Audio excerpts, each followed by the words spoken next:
तर आज आपण बटाट्याची भाजी, उपवासाची आणि राजगिऱ्याची भाजी बनवूया. चला आता आपण राजगिऱ्याची भाजी थोडी कढईत 5 मिनिटं उकळून घेऊया गरम पाण्यात. राजगिऱ्याची भाजी उकळीपर्यंत आपण इकडं बटाटा करून घेऊया. लाल तिखट घालायचं आणि बटाटा.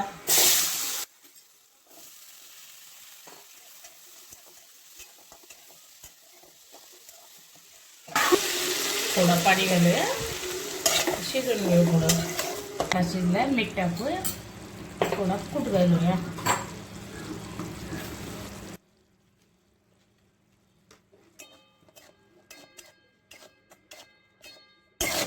ती तयार झाली. आता आपली भाजी उकळून झाली. आता आपण थोडी उतरून घेऊया. आणि ती उकळायचं कारण म्हणजे ती मात्रट लागते, अशी पिळून घ्यायची थोडी, म्हणजे मग भाजी चांगली लागते. उपवासाची राजगिऱ्याची भाजी आपण आता बनवून घेऊया. आता तेल घातलंय. आता हिरवी मिरची घालूया.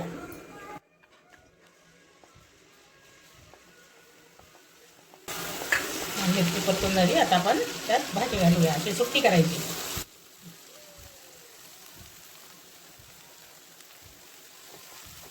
आता आपण मीठ घालूया.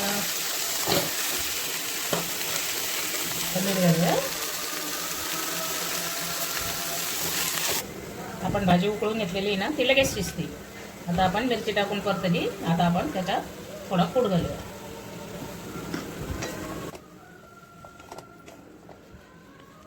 कूट घातली. आपली भाजी आता तयार झाली.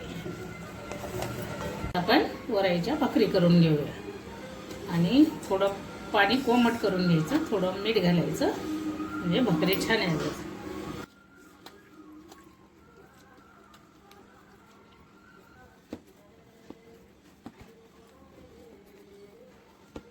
चांगलं असं दोन्ही हाताने मळून घ्यायचं, म्हणजे भाकरी चांगली लागते आणि तुटत पण नाही.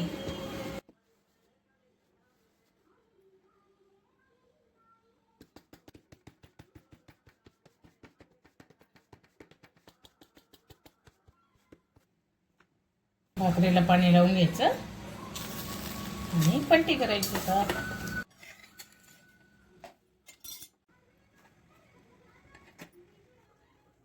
चला आता आपली उपवासाची भाकरी भाजी तयार झाली. आवडली तर लाईक करा, शेअर करा. चला आता या खायला.